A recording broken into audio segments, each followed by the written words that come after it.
Welcome back to The Doctor Will See You Now. Now, if you were with us for our last session, you know we were talking about the Doctor doing different things. Well, thanks to some amazing agents and publishers, we've got a chance to do a little something different again. I am extremely excited about this session, and I will try and contain that excitement and enthusiasm. But when they said, would you like to do a panel of legal thriller writers with a psychological edge? And I thought it would be very, very rude not to. So here we are for a Doctor Will See You Now special, all around legal thrillers. And it gives me immense pleasure to welcome three incredible authors whose craft is just, well, if you've not managed to spend time in the works of these authors as we head towards the summer months, well, just treat yourself, lock yourself away and just take a chilling journey, because let's face it, talking legal thrillers, we might think courtrooms, we might think, oh, is this going to get bogged down in procedure? Oh no, no, you're not.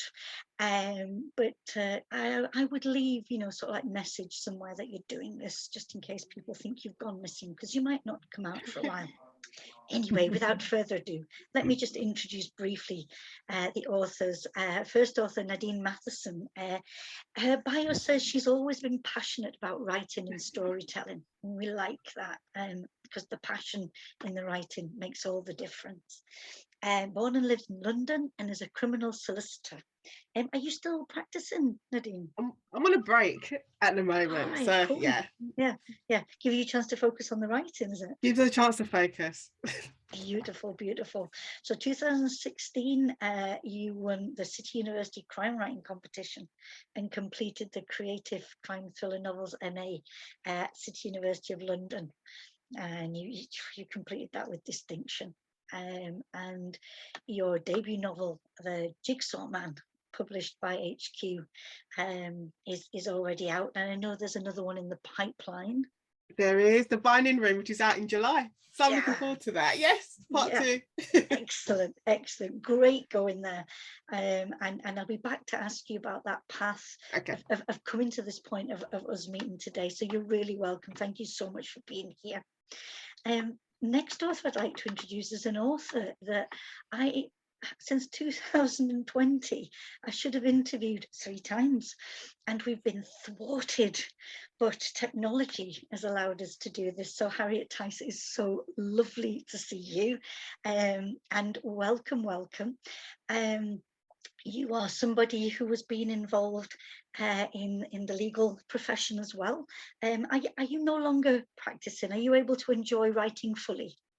I left the bar about 15, no, God, my son's 18. I left the bar 17 years ago.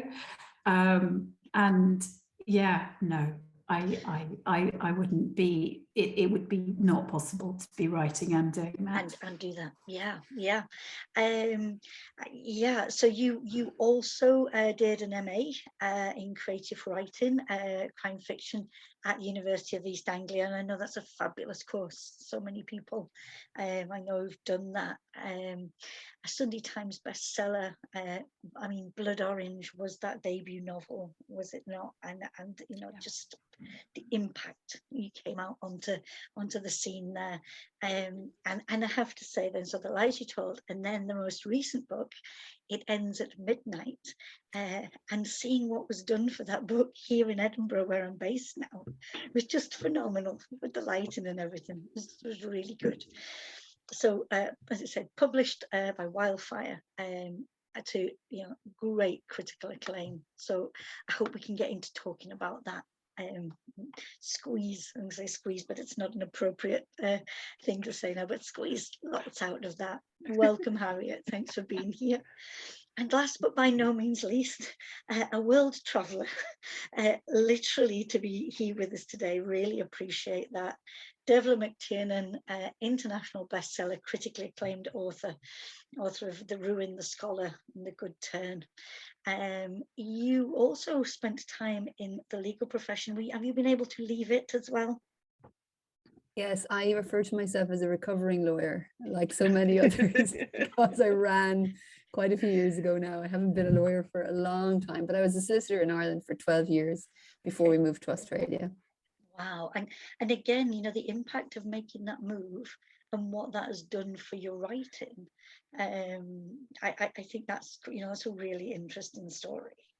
Yeah, I definitely wouldn't be writing if I had stayed in Ireland. I think I'd still be slogging away. It was the drama of the move, I think, kicked me into high gear. Yeah, you never know, do you? Just what the, you know, I won't say it's a little thing, because to shift house and home across, you know, across the globe, but in as part of that, it's like, oh wow, here's this fresh life that comes into this. It's beautiful. I love it. I love it.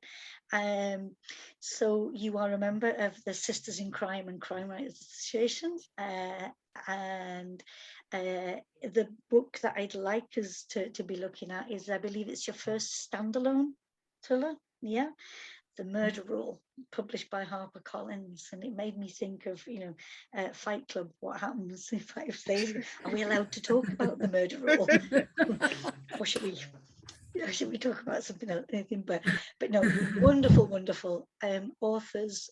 Thank you for the work that you do, and thank you for the joy that you bring with.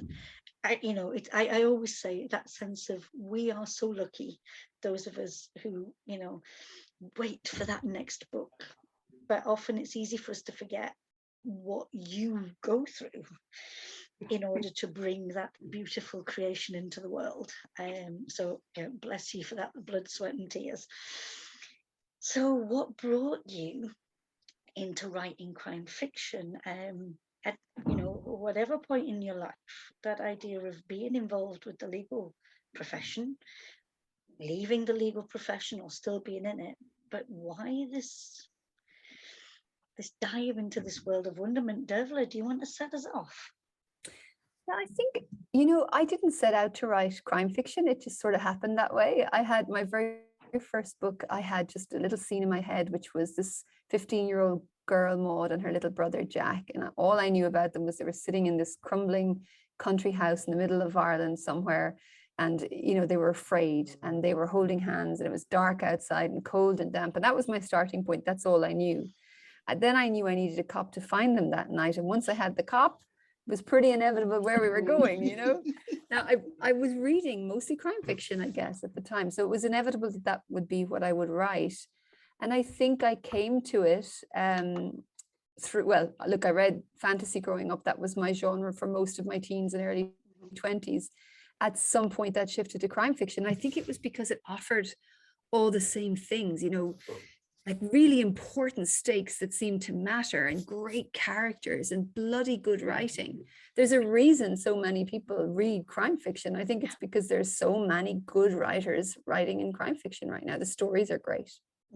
It's interesting, isn't it? The authors that I interviewed for the previous session, their work's set in 1950s Leningrad. And when I got to the end of the book, I had to think, no, wait a minute, this is 2022. And it, you know, and I think it's, as you say, you know, the power that people have around crime fiction to tell a story and to transport us. And I think that, you know, it's like, just see, it almost sounds like it chose you rather than you chose it. Yeah. I like that way of thinking about it. I would definitely run with that one. I think the other thing is, look, if you have anything that's even crime adjacent now, it's called crime fiction because it is such a popular genre. So the breadth of work that falls within it is vast. And there's one lovely thing about that as a writer, which means that it's that you feel free. You can kind of write what you like, and your publisher will still happily call it crime fiction, and everybody will be happy. Yeah, definitely. Thanks, Dervla. Nadine, was it the same for you? Did it choose you, or did you choose it? I think it's kind of 50-50, because I know, like, from a young age, like, I always wanted to be a lawyer, but then I've always had this great love of reading. And I know, you know, probably like that 12 or 13 age mark, you know, I fell in love with Stephen King. So I was reading all the horror books. And I kind of think when you're reading Stephen King, it's kind of like a natural progression to crime fiction. And then I used to remember, like, when I doing my job in the early days, and I'm a defense solicitor, and I'll be writing my clients' statements, and I remember thinking, this is just a story. This is just like a big, massive, long story from beginning to end. And I was like, I could write this. This could easily be a book. So also, it's like the two just kind of married, like, you know, my day job and just my love of crime fiction. And it just naturally came to a point where I just thought, no, I want to write a crime book. I know I can write a crime book. And I think also as well, it's that cat and mouse game that I love about it. It doesn't matter where your books are set. I think that's always that ultimate basic element of like all crime fiction. There's this cat and mouse game. Yeah, and when you offer, I think, you know, when you offer the reader the chance of, you know, can we get there first? Can we see it first? I'm always in awe of authors who you get to the end and it's like, oh, and if only you've been paying attention. Yeah, that's what you want. It's like you want those. Yeah, you want those moments. You want the reader to be like, oh, how did I miss that? Let me go back. Yeah. I've always said like the same thing if I'm doing a jury speech, and like you kind of see the penny drop. You're like, how did you miss that? You knew it was there. I've been planting the seeds all along. So it's kind of like, the similarity. Beautiful. Thank you so much. Well, Harriet, from what I was reading, am I correct in thinking you left the legal profession and then got into crime writing? Yes, it was. I mean, I left the bar after I had my son because I did want to work part-time. I didn't want to work full-time. And it's not possible as a criminal barrister because the total lack of, well, if in order to be successful at the bar, you have to be completely flexible on a 24/7, 7 days a week basis, because, I mean, particularly as I was also primarily criminal legal aid work, criminal defence work, and that meant that trials would come in, you know, the day before you were due to be in Manchester or Nottingham for 3 weeks doing a gun trial. Which is great if you're not the primary carer for your kids and you're not dealing with, you know, alternative responsibilities. I was the person who was the person responsible for the kids and the alternative responsibilities. So that was kind of how it went. And for a few years, I did the whole sort of stay-at-home mum thing, which I didn't, you know, I mean, not to be nasty about my kids, but it wasn't fascinating. And it also felt like I'd done all this education, training and work experience. And, you know, I was very overqualified just to be the person who knew where the bloody pants were, you know, constant, Mom, where's my... So I started writing, you know, just as an evening course, as an outlet, as a hobby, and it sort of progressed from there. Really, that I soon realised that it was something I was actually keen on progressing and taking into, you know, something that could become a career. And the other thing was I realised that everything I wrote, even though I was actually trying to write feminist dystopian sort of speculative fiction, I did a book and a half of that. But it always had this sort of psychological thriller cliffhanger edge to each of the, well, at least I was trying for cliffhanger edges. And it seemed silly. It suddenly dawned on me when I read Apple Tree Yard, and Louise Doughty thanked a barrister in her acknowledgements that she'd spent a month in the Bailey watching a murder trial as part of her research for the book. And I suddenly thought, well, hang on, okay, I've not had 10 years experience of doing murder trials in the Bailey. I've had 10 years experience of running around magistrates' court across the southeast of England. But at the same time, you know, it was quite interesting. It's not your normal job. And it was a shame not to use that huge amount of research and life experience actually, you know, to repurpose this and use this in fiction. And so that's really what I ended up doing. And I mean, when I started out at the bar, my first pupillage was in a commercial set of chambers. You know, it was great. It was highly funded. I was really lucky to get it, but it bored me rigid. I mean, construction work, I just wanted to shoot myself.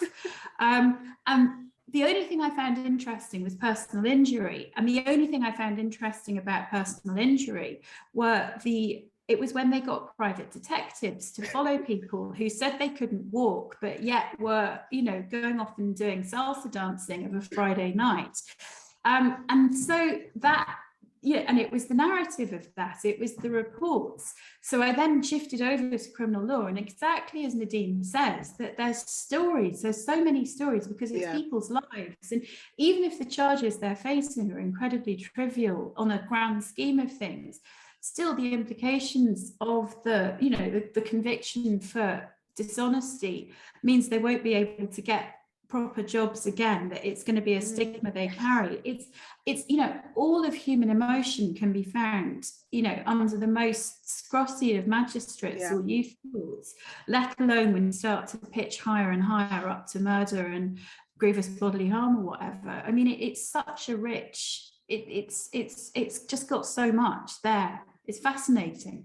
And you know what, you bring me beautifully, thank you, Harriet, to the next question. The segue is just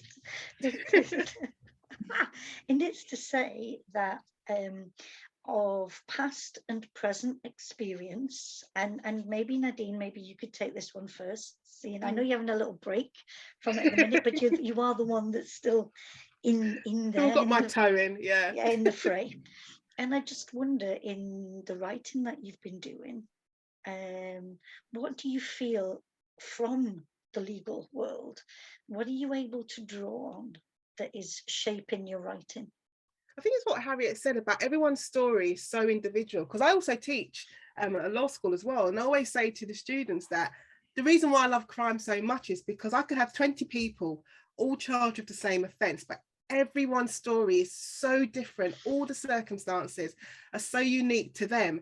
And I think it's taking that uniqueness and knowing that, you know, a person's not just a crime they're charged with, there's family members, and it affects people in so many different ways. I mean, I had some client, he kept going on about his girlfriend, we'll call her Laura. The whole 6 months he keeps referring to Laura. And then we get to in a London Crown Court for trial, and this woman comes, I assume she's Laura. I'm like, Laura, nice to meet you. No, my name's Amy. And I'm like, who the hell's Amy? So it's like their lives are so diverse and so rich. And I think so when I'm thinking about my own work, I'm always thinking about that with my characters. Like, I don't want them to be flat or multidimensional. I need the reader to know that there's more to them than either the crimes they've been charged with or the crime that they've seen if they're a witness. And if in the case of like with my novels with Detective Henley, you know, she's not just like a cliche detective. The work she does, it can't not impact her and impact her family and how she moves through life. So it's just that, knowing that everyone, you know, we're not just flat cardboard cutouts. Yeah, behind every person, the story then is just, and how then can you as that author develop or reveal to us that aspect. That's great. Thank you. So Dervla, is that a similar thing for you, or did you leave, you know, the Irish legal world behind and it doesn't impinge on your work? I'd love to claim it is the same, because I love what Nadine said, but it isn't, because I didn't practice criminal law. I practiced the kind of law that bored Harriet senseless. I totally get it. Well, not construction law, but I did commercial law, and so there are vast contracts I would have been negotiating. So very little, but I'll tell you what came from it is, you know, obviously we all trained the same law schools. I had friends who did practice criminal defense law, and, you know, we'd go for lunch together and I would hear the stories from behind the scenes. And also as a commercial lawyer, you're seeing behind the scenes. And I think that left me with a sort of an ongoing interest in how systems can create the most damage. Bad systems can create the most damage because they're churning people through them every single day. And so we often, when like injustice is reported, my book deals a lot with the Innocence Project. So it's about a young woman who joins the Innocence Project. She cons her way on to the team as they're trying to fight to save a man they consider to be innocent from death row. And she appears to be trying to help, but actually she's trying to pull the case down from the inside. And it gave me an opportunity to talk about a lot of things to do with the Innocence Project, to do with criminal justice, to do with unjust conviction. And when unjust convictions are reported in the papers, we often see the really high profile stuff where you get very specific examples, the kind of fascinating details that Ian was talking about to do with the specific, you know, person or circumstance, or a corrupt DA or a dishonest cop. And like, that's what we love, because our brains love narrative. Like, we want story, you know.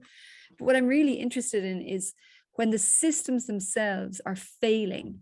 And so they're doing almost what they're designed to do. And yet what the end result is people going to prison for far longer than they should, or for things they shouldn't be in prison for.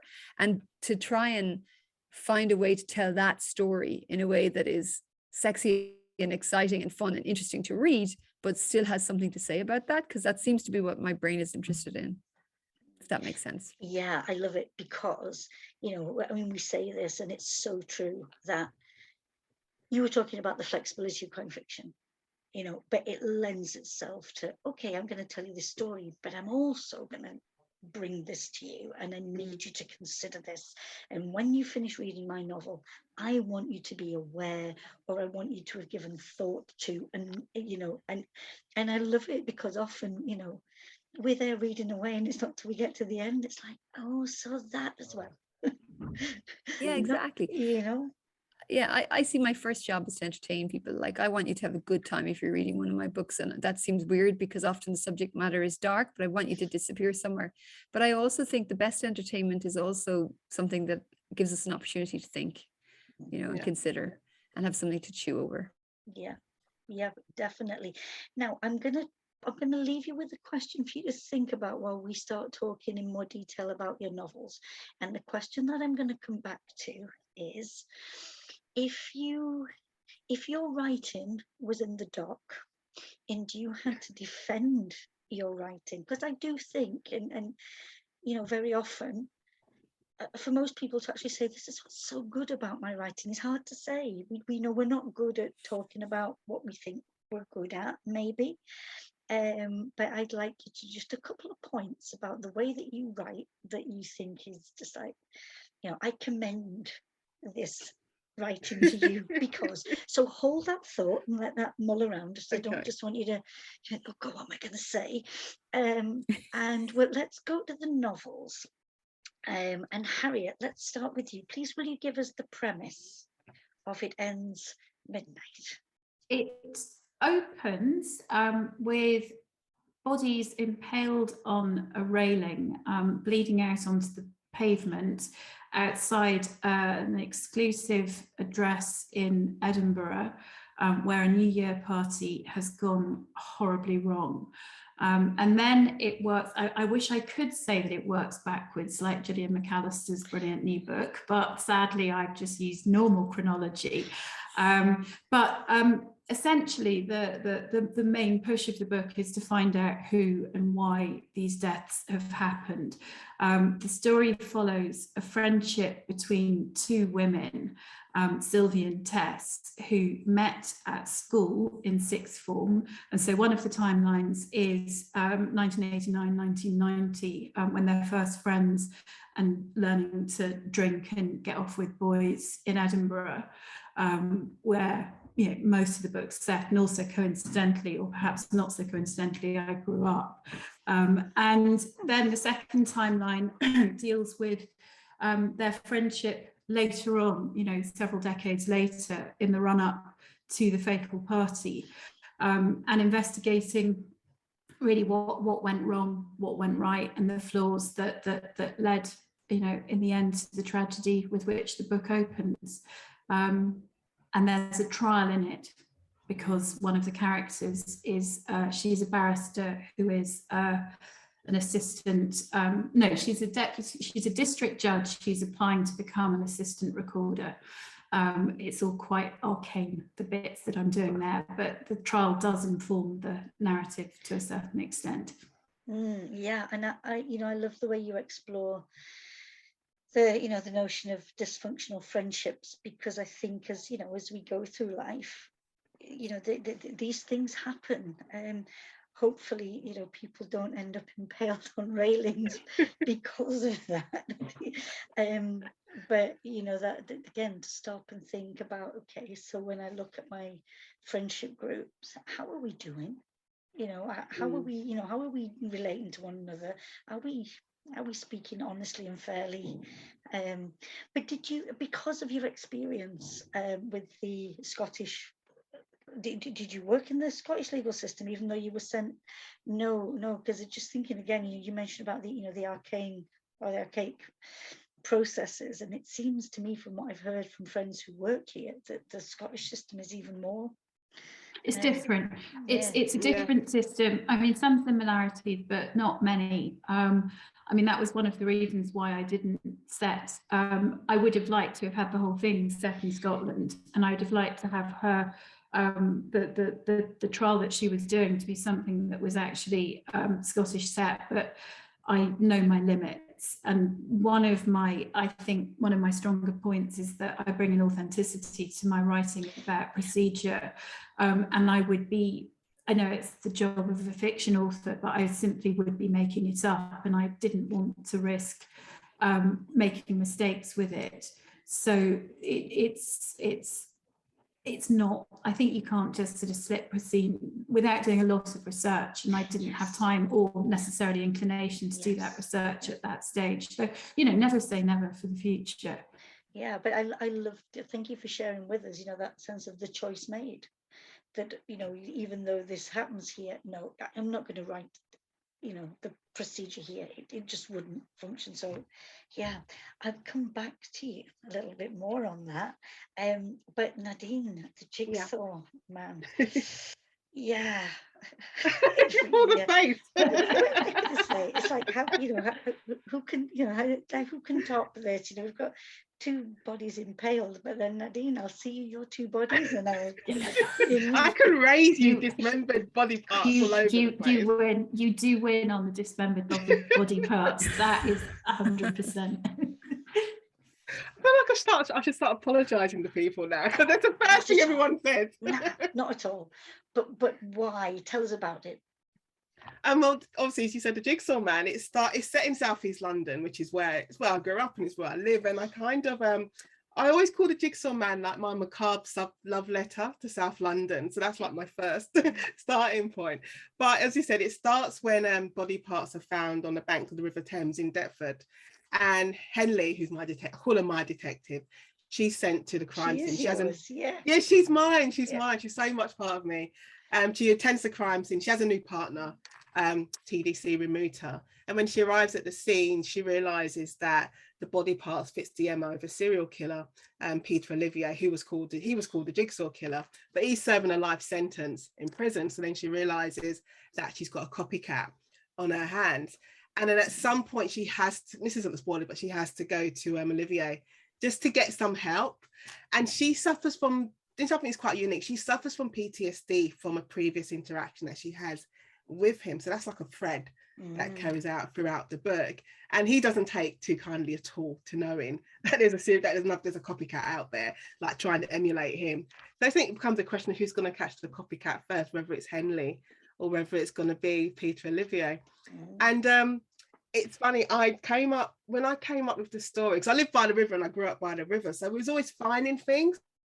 But I never found a body, but I did see a body like being pulled out, and sometimes you'd find, like we did find as kids, dead animals. But I remember like quite early on in my career, there was the case of Jeffrey Howe, and I remember being in the office at the time when there was a report on the news of a body part being found on the side of the motor. I think it was a leg, and then another couple of weeks later, like another body part got found, and they called him the Jigsaw Man. So that story, I'll say that story, it's not a story, that case always stuck with me. And then I just thought, you know, living where I live and, you know, growing up and hearing all these like urban tales we'd hear about bodies and things, and I just thought, what would you do? You know, if you're just walking your dog on a riverbank, because people do, and you just found an arm. And that just created this whole story of the Jigsaw Man. Yeah, again, that idea of you know, a piece of news, a case back then, and it sticks. And then it finds a new life in a way, you know, within your fiction. You know, the choice of the serial killer. And I love the fact that, you know, the debate that rages around, are we done? And we're clearly not done. We're not done with the serial killer. No, I don't. I think people are just fascinated in general by that whole dynamic. And I always think as a solicitor, and also I think when I'm writing, I'm always trying to work out what motivates people. And you're trying to work out, you know, why on earth would someone you can understand someone killing someone once if it's like an accident, because a lot of cases like that, like murder cases, sometimes they're just accidents that happen, they're not intentional. But you know, to go back and to keep doing it over and over and over and over again, it's like, what motivates a person to do that? So I think that's always going to be an ultimate fascination for the reader, always trying to work out why. Yeah. Thank you so much. Thank you. So Dervla, not set in Ireland, no, and not set in Australia. I'm Yeah. in trouble about that. I'm getting that question a lot. Why no Australian book? Yeah, no, it's set in the States. It had to be because it's an Innocence Project story. And I mentioned earlier, it follows Hannah Rokeby. She's this young law student who cons her way into the Innocence Project team in the University of Virginia. I think most people are familiar with the Innocence Project, but if you're not, they're a group of small kind of linked groups of lawyers who act pro bono for people who are either on death row or in prison and are indigent and can't afford their own lawyers and are at the end of their sort of line and need help. So she cons her way onto this Innocence Project team at the University of Virginia. They're trying to free a guy from death row, man called Michael Dandridge. And at first glance, she is exactly what you'd expect her to be. You know, very clever, super bright, kind of keen to please. I want to change the world and I want to impress my professors and all, you know, all those things we expect from young women. But actually, she's not at all like that. If you scrape beneath the surface, Hannah is actually very ruthless and she's there to pull the case apart from the inside out. She wants to keep him in prison for reasons of her own that we learn as the book unfolds. And I guess that's why I wrote the book. A large part of it was because of Hannah. Like, she was a little bit of wish fulfillment for me, because when I was a young lawyer, I was the opposite of Hannah. You know, I was 22 when I qualified, and I remember going to meetings and everybody in the room was a man and everybody was minimum 20 to 30 years older than me, because you'd be meeting the senior leadership teams of companies and they were largely male.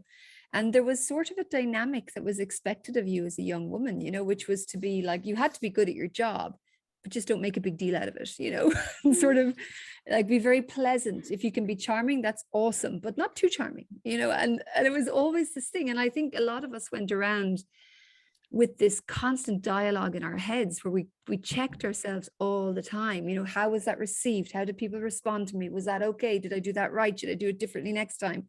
And it was such a waste of brain space, you know? Mm-hmm. And it took me into my 30s to kind of grow out of that training.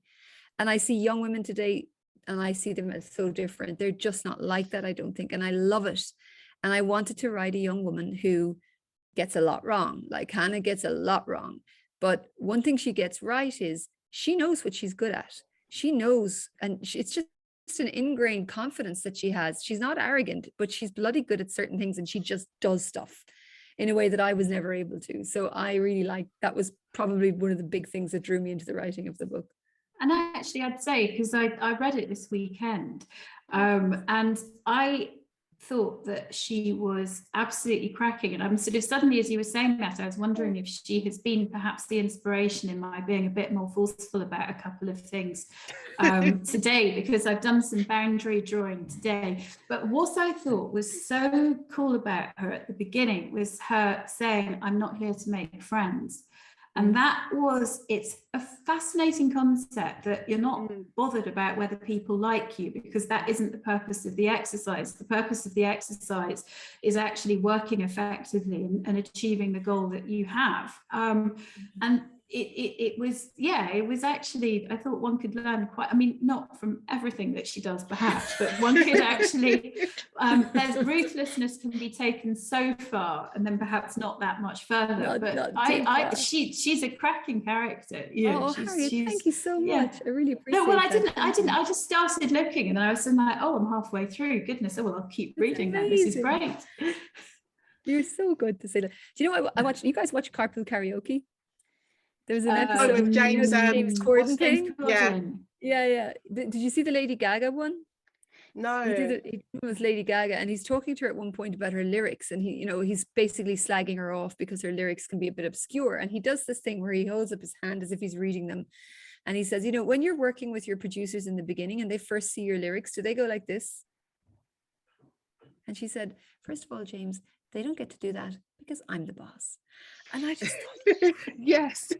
and I was talking about that the other day on a podcast, and the other women were like, oh my God, my friend was totally inspired by Lady Gaga in this other situation. And she's younger than us, but she's inspiring us, you know. And I love this thing about women kind of going, hang on a second, we're good at what we do and we don't need to apologize for that. And we shouldn't have to say that. It should be so obvious, you know. I think that's what I like about Henley. She's not prepared to take any rubbish from she doesn't. anyone. She's like, I'm going to do my job and I'm going to do it, and I don't give a monkeys what anyone thinks or how they think. It's the same thing you're saying. Like, I think because I qualified way back in like 2006.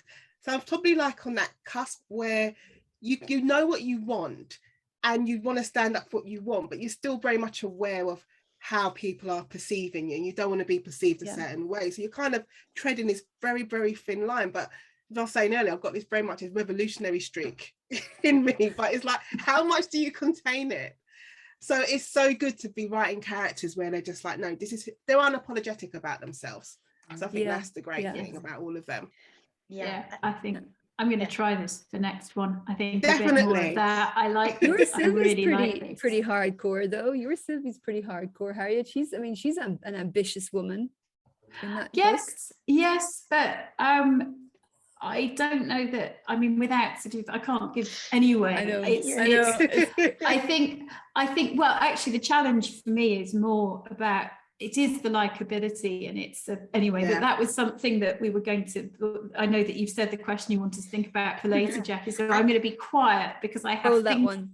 Well, actually, I think because of, again, the way that this conversation is leading us, you know, of talking about, you know, these characters who, you know, aren't apologetic. They're there to do their job. They recognise what they're good at. And Harry, I just want to say, I love the fact that those two bodies, we have no idea who they are until we get to the. I think that is so simple, but so bloody effective. You know, just like cracking. But there is that thing of Sylvie, you know, is she the kind of character that you would warm to?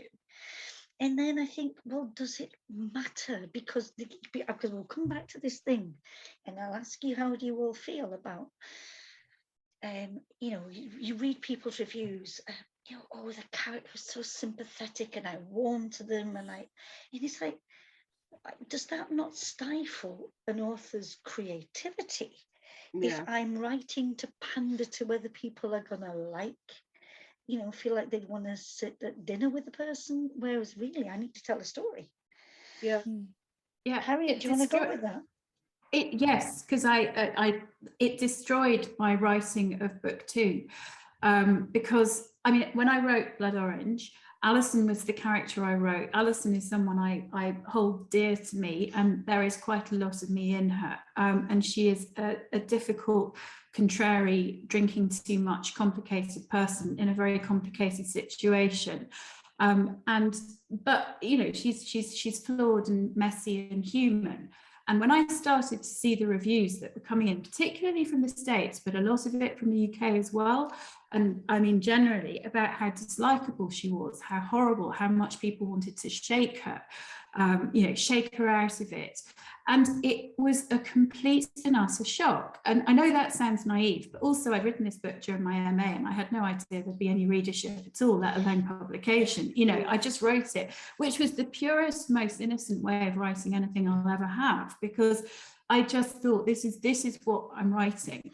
And so it did put me into a bit of a panic. So when I wrote book 2, it took me a very long time to get Sadie, the central character, to come to life, because, and I don't think she ever really has, if I'm honest, because she's not her, she's not her character, she's just not Alison.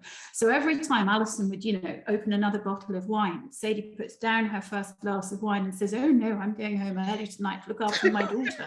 Oh no, I'm not going to do that. Oh no, I wouldn't have any inappropriate sexual relations, none of that. And, you know, and it didn't, for me, that never worked. When I look at that book again, I mean, I'm proud I achieved it, and it's a good enough story, but it's never going to be like top of my list of my greatest work ever. When it came to writing Midnight, I think by then because of course when I wrote Lies, I didn't know what Blood Orange was going to do in 2020. By the time I wrote Midnight, Blood Orange had sold 500,000 copies in the UK. It had been translated into 27 languages. It was going mental. And it's not that I stopped caring what readers thought, but I just thought, you know what, I'm just doing me. I'm writing what is coming out of me, because for me, my best work is when there's a viscerality to it and when I actually believe in it and there's something, it's not me, but there is something of me that comes onto the page because it's what I need. It's almost like a vomit of because otherwise it has no guts, and if it has no guts to me, then it isn't really worth, it's just not worth it. And so Lies has no guts because I was gutless, I was scared. But Midnight, I just almost, my agent said to me with glee after she'd read it, she said, they're gonna hate it, it's great. And then she said, am I allowed to swear, Jackie? Is it all right to swear? Yes, just gently, go on. Just gently. Well, in that case, but she said that you so clearly don't give an F anymore. And but it isn't, because of course I want my readers to, I want my readers to enjoy it. I want them to be engaged. I want it to be an immersive experience, but I can't provide that if I haven't, given up self-consciousness. And it's self-consciousness kills it, because then you're thinking too hard about what you're doing and it goes wrong. It's like, when you're playing a piano and you start thinking, oh, that was good, and inevitably you mess it up.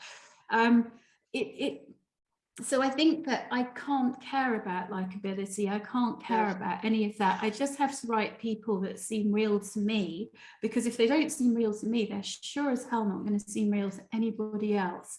And it's as simple as that. And it's interesting. I mean, and I suppose it's a compliment if they're saying they want to shake her and how terrible she is.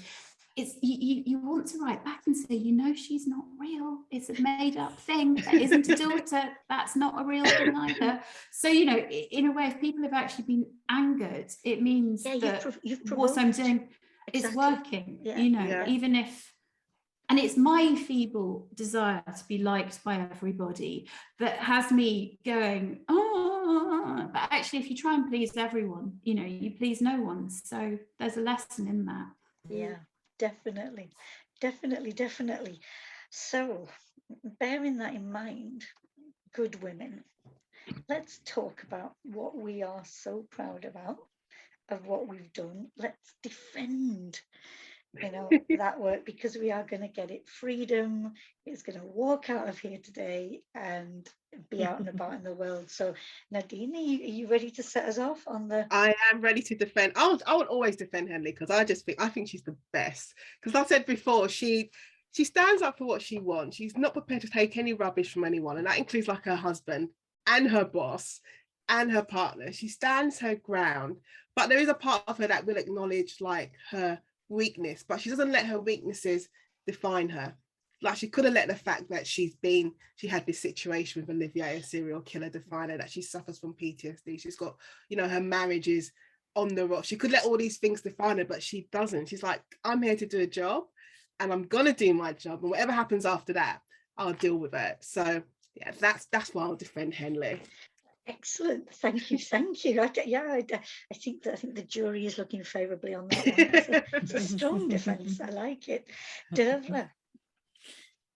Well, if we're defending our work broadly, I would say I can only say what I look for in a book myself and what I'm aiming for, and whether or not I succeed is going to have to be for someone else to say. But I love a book that stays with me, and I know it's always about character. I always want, when I find a book that I love and that I disappear into, it's because of the characters, and I'm still thinking about them days or weeks or even months later.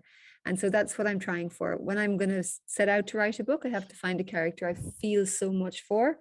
The emotional response has to be really powerful. It doesn't have to be love, It's okay if it isn't, but I've got to feel everything, because if I don't, 9 months into that book, I'm done, and I need to have that emotional strength and, powerful feeling to carry me all the way through.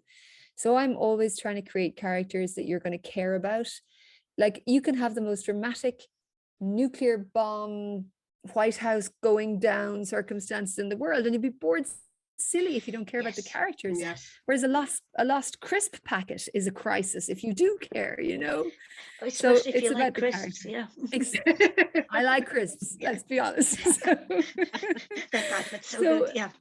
I hope I've created characters that stay with you. When I wrote the Cormac Riley books, I did want him to be likable because I was reacting to a lot of male detectives who, you know, were totally emotionally dysfunctional and couldn't phone their kids, or, you know, basic stuff. And it kind of bugged me. And I wanted him to be someone I could admire. But that's not something I've carried through into other books. I always think of what Stephen King said in On Writing. I'm not sure if he was talking about likability or not, but he was quoting another writer who said, I never truckled, I told the truth. And I love that. You tell the truth, that's what we're here for. So that's my defense.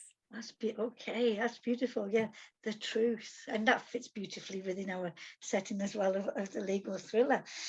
Harriet, you've spoken to us about, you know, the need to be true to your own creative. Is there anything else that you'd like to add in defense of your fine writing? Oh yeah, well, that was it. That was the thing I thought of, basically, that the likability is, you know, likability is boring as well. I think that's the other thing that I don't think I create. Well, I think I did create quite a boring character in book 2, but I don't think that my other characters are boring. And I think that is what is engaging. And I think that I do think I managed to get people immersed into a world, even if they hate it and are frustrated by it, they can't put it down and walk away from it. Yeah. And I think that is, I don't know if it's a skill, if it's not something. I mean, I seem to be able to do that without necessarily trying to, which is deeply pleasing, that there is a certain page turning quality, though, you know, I mean, it could desert me at any moment. So let's just hope to goodness I can keep going with that. Yeah, just I think you summed it up beautifully in the last, you know, thing that you were saying, that I've come to a place where I am just going to write and do me and just let that flow. I think that's the most important thing. That it's almost like follow your bliss. What is it that when you write, even, you know, because sometimes there's, you know, a bit of grapple and wrangling with text, but you, when you get to the end and you see, oh, you're beautiful, look at you, you know, I made this. Yeah, I was thinking of when Harriet was talking about, you know, when you wrote book 1 and you wrote it as part of your course, and it was just freeing. And I had the same to Jigsaw Man. I wrote it as part of my MA, and so the only person I had to please was my tutor, just to make sure I handed it in on time. But there's like no restrictions on you, so there's so much freedom with it. And then with book 2, it was like, oh my God, people have already responded to the first one. So you've kind of got that in the back of your mind. But I like the idea of having characters that you don't like, you know, that's not likable. Because I think you're going to be interested in what happens to them, because they're not likable. I got a character in book 2. She's so not likable, but I had so much fun with that. She's not a nice, she's just, she's, and it's life, isn't it? You know, it's life. You know, there's either a neighbour or someone at work. But we're still wanting to know. I want to see what happens to you. You want to get your comeuppance. You're gonna, quite. And I just really wish readers would feel the disgruntlement and acknowledge, God, you made me feel. You know, I didn't. It didn't set out to, you know, but you gave me another emotion. Now, good women, I am aware of the time, and I really am loath to ask one last question, because I'm so sad we're not sat maybe over dinner or lunch, because this is, you know, I thank you. It is an absolute joy, you know, for you to share with us your thoughts. And my last question is going to be, so with the Jigsaw Man, it ends at midnight, and because we don't know, and the murder rule, we will mention the murder rule. The part of the book, and you maybe didn't, and it'd be great if you didn't, but was there a part in the writing where you thought, oh, this is just, I can't. Well, you evidently did, because we now have that joy. But can you remember? Is there a point or in the book? Dervla, you're nodding considerably, so I wonder, do you want to set us off on that one? Yeah, there's a dual timeline thing in the book a little bit, because Hannah has the diary of her mother, Laura, which was written, it's a section of diary that was written when Laura was in her early 20s, working as a chambermaid in Bar Harbor in Maine and barely hanging on by her fingernails, kind of. And what happens over those 2 weeks? First, she falls in love, and then there's something else that happens. And writing those diary entries for me was technically enormously challenging, because firstly, I think dual timelines are dangerous. You know, the chances are the reader will fall in love with one and be bored senseless by the other one, and that's the worst. So trying to get it to the point where it kind of carried its own weight. But also I wanted it to do so many different things. I wanted those notebook entries to feel, you know, almost notebook-esque in their romance, the kind of thing that would carry a 15-year-old away if they read it, but also do 3 or 4 other things that I can't say without giving away massive spoilers. And I failed. For a long time, I failed. You know, I have at least 3 versions of those diary entries that are completely different, finished, polished, edited, and they're different scenes. They do different things, because I had not made some core decisions about my book. And until I realized that I was hedging my bets on something important and I needed to actually commit to who a character was, I couldn't make it happen. But right up to the last minute, those entries were technically proficient maybe, but they were dead writing. Nobody would have felt anything on reading them. So that was really hard. It was probably the hardest moment I've had in my writing so far. Wow. And so again, you know, listeners, when you pick up this book and you get to that diary, just remember that this was the beautiful wrangle moment. And you know, so yeah, Dervla, thank you. Nadine, in the Jigsaw Man. You know, it was the actual, I say, like the scenes of violence, because I remember when I started writing out the Jigsaw Man, I had it in my head, I didn't want the violent scenes to be gratuitous. I wanted every scene, every murder scene, every death scene, every time like Henley came across the crime scene, I wanted it to be there needed to be a point to it. I always thought there's so many books where there's just violence for the sake of violence. So there was times when I found myself holding back, because I was like, this might be too much. And then it got to a point, I think maybe like the 2nd or 3rd draft, so I was like, no, actually you have to go, as long as there's a point to it, you can go further and make it form part of the story. So those things, like those gruesome scenes that everyone refers to, I had to think long and hard to it, and also just make sure there's a point to it, because from the very beginning it's like, I don't want it to be gratuitous. There has to be context to everything. So they were challenged. They weren't easy. They weren't easy at all. I think, you know, again, to share that with us, because, you know, it's one of the key elements of the story. And we know how very, you know, there are readers who will say, I couldn't go there because, you know, and then that idea, you say, yeah, but I really thought long and hard about how this would function, and it not just be, you know, gore all over the page. Just for that, I didn't want blood on every page for the point of there being blood on every page. It did, because that's not life also. Really. Quite exactly. And to lose the power in what you write, because it excuse the pun, it spills over, but when it goes, you know, when it goes too far, then do you lose that tension? You lose the impact also. Yeah. Thank you. Harriet, last but by no means least.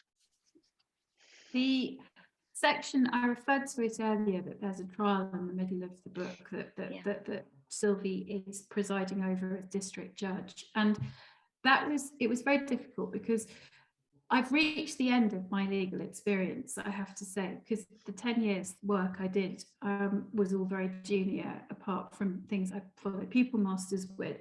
And it's not very sexy doing something in the youth court. And I thought long and hard about whether she should be, you know, should she be more senior? Should she be more elevated? Would it be more interesting if she were presiding over a trial that had more obviously to do with the sort of the narrative of the book?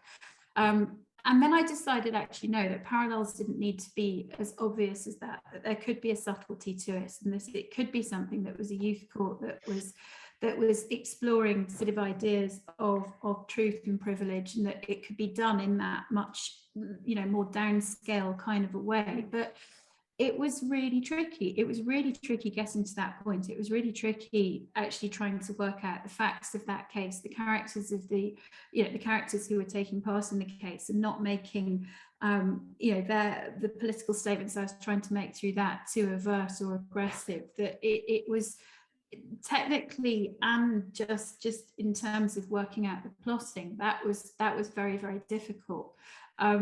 In comparison really to all of the rest of it, which flowed quite easily, which does sort of tell me that time might be up on me writing legal-esque thrillers, because I just think I'm now out of ideas, and anything I do now is going to be a bit derivative rather than interesting or original. But I'll see, never say die.